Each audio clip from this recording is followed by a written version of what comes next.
Sun TV network share நேத்து மட்டுமே ஒரு 4% மேல வந்து அப் ஆயிருச்சு. இதுக்கான ரீசன் என்ன அப்படின்னா, சன் டிவில இருக்க அந்த இஷ்யூஸ் வந்து முடிஞ்சிருச்சு. அதுதான் வந்து ரீசனா இருக்கு. அது என்ன இஷ்யூஸ் அப்படின்னா, இந்த ஜூன் மாசம் என்ன நடந்துச்சு அப்படின்னா, தயாநிதி மாறன் இப்ப எம்பியா இருக்கவர் வந்து அவங்க தம்பி கலாநிதி மாறன் அவர் தான் வந்து இப்ப சேர்மனா இருக்காரு Sun TV network.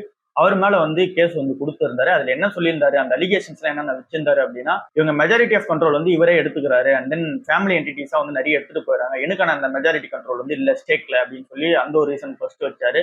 And then செகண்டா வந்து வச்சது என்ன அப்படின்னா, அன்லாஃபுல்லா வந்து நிறைய பினான்சியல் பெனிஃபிட்ஸ் வந்து லாஸ்ட் 20 வருஷமா அவங்க வந்து எடுத்துக்கிட்டாங்க. 2006ல இந்த கம்பெனியோட ஐபிஓ வந்து வந்தது. அப்போ வரும்போது நிறைய ஃபால்ஸான டாக்குமெண்ட்ஸ் வந்து இந்த ப்ராஸ்பெக்ட்ஸ்ல வந்து வச்சாரு அப்படின்னு சொல்லி சொல்றாங்க. ஸோ இது எல்லாத்தையுமே ரீசன் அலிகேஷன்ஸா வச்சு இவர் வந்து கோர்ட்ல வந்து கேஸ் ஒன்று ஃபைல் பண்ணியிருந்தாரு. ஸோ இது வந்து அந்த ப்ரொமோட்டர் குரூப்லயே வந்து ஒரு பெரிய பிரச்சனை வந்து கிரியேட் பண்ணிச்சு. ஸோ இப்போ அந்த ப்ரொமோட்டர் குரூப்போட இஷ்யூலாம் சால்வன்ஸ் ஆயிடுச்சு. இப்போ என்ன அப்டேட் நடந்திருக்கு அப்படின்னா, தயாநிதி மாறன் வந்து அந்த கேஸ் வந்து வித்ட்ராயல் வந்து பண்ணிட்டாரு. அந்த ஸ்டேட்மெண்ட் ஒன்று சொல்லியிருந்தாரு, அன்கண்டிஷனலி அண்ட் இர்ரெவக்கபிளி அப்படின்னு சொல்லிட்டு சொல்லியிருந்தாரு. ஸோ இது வந்து ஃபுல்லாவே இந்த பிரைவேட்டாவே வந்து இவங்க வந்து டீல் பண்ணிக்கிட்டாங்க இந்த ஒரு இஷ்யூஸை. ஸோ அதனால வந்து கேஸ் வந்து வித்ட்ராயல் வந்து பண்ணிட்டாரு. அண்ட் தென் இந்த கம்பெனியோட ஸ்டேட்மெண்ட் என்னவா இருக்கு அப்படின்னா, இது வந்து எங்க ப்ரொமோட்டர் குரூப்ல இருக்க ஒரு இஷ்யூ தான். இதனால சன் டிவி பிசினஸ்க்கு வந்து எந்த ஒரு அஃபெக்டும் இல்ல.